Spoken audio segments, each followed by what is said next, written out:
안녕하세요, 여러분. 요즘 독감이 엄청나게 유행하고 있습니다. 일주일에 2배씩 환자가 늘고 있다고 하는데요. 오늘은 요즘 유행하고 있는 독감에 대해 알아보겠습니다. 먼저 독감은 인플루엔자 바이러스에 의해 발생하는 호흡기 질환입니다. 이 바이러스는 크게 어형, B형, C형으로 나뉘며 어형과 B형이 주로 유행을 일으킵니다. 독감은 주로 겨울철에 유행합니다. 기온이 낮고 습도가 낮은 환경에서는 바이러스가 더 잘 생존하고 전파됩니다. 또한 겨울철에는 사람들이 실내에서 밀접하게 생활하게 되어 감염 위험이 높아집니다. 대규모 행사나 사람들이 많이 모이는 장소에서는 감염이 쉽게 퍼질 수 있습니다. 특히 학교나 직장, 대중교통 등에서 밀접 접촉이 이루어지면 전파가 가속화됩니다. 이처럼 독감이 유행하게 되는 원인은 다양합니다.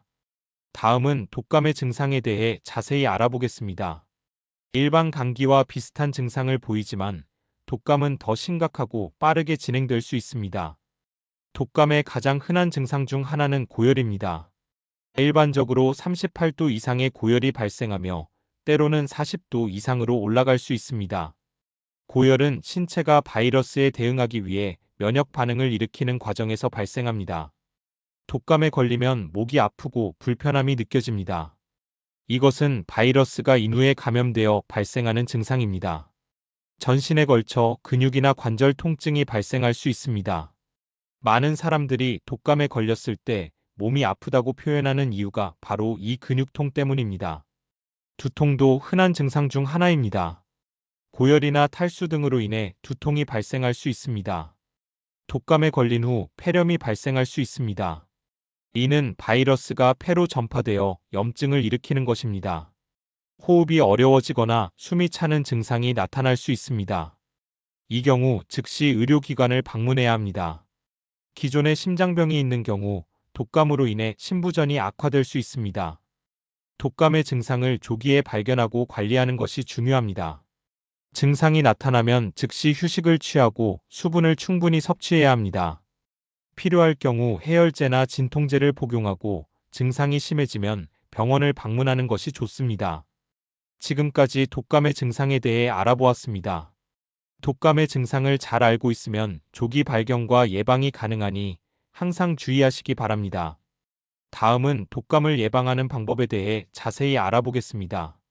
가장 효과적인 방법은 백신 접종입니다. 매년 독감 예방 백신을 접종하는 것이 가장 효과적인 방법입니다. 백신은 면역력을 높여 감염을 예방합니다. 독감 예방 백신은 일반적으로 가을에 접종하는 것이 좋습니다. 그렇게 하면 겨울철 유행에 대비할 수 있습니다. 어린이, 노인, 만성질환자 등 고위험군은 반드시 백신을 접종해야 합니다. 이들은 독감으로 인해 합병증이 발생할 위험이 높기 때문입니다. 자주 손을 씻는 것은 바이러스 전파를 줄이는 가장 간단하면서도 효과적인 방법입니다. 비누와 물로 20초 이상 손을 씻어야 합니다. 기침이나 재채기를 할 때는 손이나 팔꿈치로 입과 코를 가리도록 합니다. 사용한 티슈는 즉시 버리고 손을 씻어야 합니다.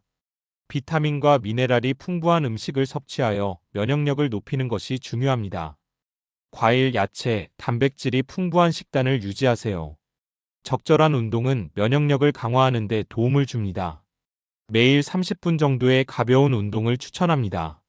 충분한 수면을 취하는 것이 면역력을 높이는 데 매우 중요합니다. 성인은 하루 78시간의 수면이 필요합니다. 많은 사람들이 모인 장소에서는 마스크를 착용하여 감염을 예방할 수 있습니다. 특히 기침이나 재채기를 하는 사람과 가까이 있을 경우 더욱 중요합니다. 지금까지 독감 예방 방법에 대해 알아보았습니다. 이 예방은 언제나 치료보다 중요하니 여러분도 건강을 잘 관리하시기 바랍니다. 다음은 독감의 치료 방법에 대해 자세히 알아보겠습니다. 독감에 걸렸을 때 어떻게 대처해야 하는지, 어떤 치료 방법이 있는지 알아보도록 하겠습니다. 독감을 잘 관리하면 빠른 회복이 가능하니 집중해서 들어주세요. 충분한 휴식을 취하는 것이 가장 중요합니다. 몸이 회복할 수 있도록 충분한 수면을 취하고 일상적인 활동은 가능한 한 줄이는 것이 좋습니다. 탈수를 방지하기 위해 충분한 수분을 섭취해야 합니다. 따뜻한 물, 차, 수프 등을 마시는 것이 좋습니다. 특히 고열이 있을 경우 체내 수분이 빠르게 줄어들 수 있으므로 주의가 필요합니다. 몸이 회복하는 데 필요한 영양소를 충분히 섭취해야 합니다. 가벼운 식사를 하고 과일과 채소를 포함한 균형 잡힌 식사가 도움이 됩니다.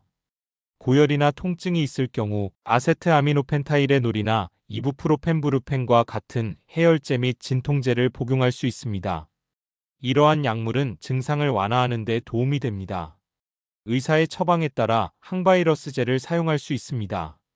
오셀타미비르타미플루와 같은 약물이 대표적이며 증상이 나타난 후 48시간 이내에 복용하는 것이 효과적입니다.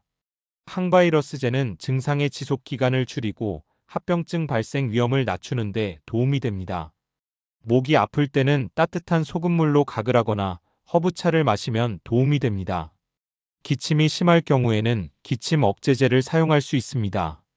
코막힘이 심할 경우 생리식염수 스프레이를 사용하거나 따뜻한 증기를 흡입하면 도움이 됩니다. 또한 수분을 충분히 섭취하는 것이 중요합니다. 어린이, 노인, 만성질환자, 면역력이 약한 사람들은 독감으로 인한 합병증 발생 위험이 높습니다. 이러한 경우에는 즉시 병원을 방문해 전문적인 치료를 받아야 합니다. 호흡 곤란, 가슴 통증, 지속적인 고열 등이 나타나면 즉시 의료기관에 가야 합니다. 오늘은 독감의 원인, 증상, 예방법, 치료 방법에 대해 알아보았습니다. 독감에 걸렸을 때는 충분한 휴식과 수분 섭취, 적절한 약물 치료가 중요합니다. 증상 관리와 함께 필요시 의료기관을 방문하는 것도 잊지 마세요. 이 영상이 유익하셨다면 좋아요와 구독 부탁드립니다. 감사합니다.